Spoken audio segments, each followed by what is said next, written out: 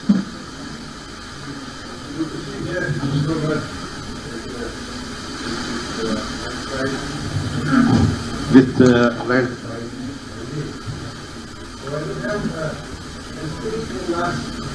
Please hold the mic. We have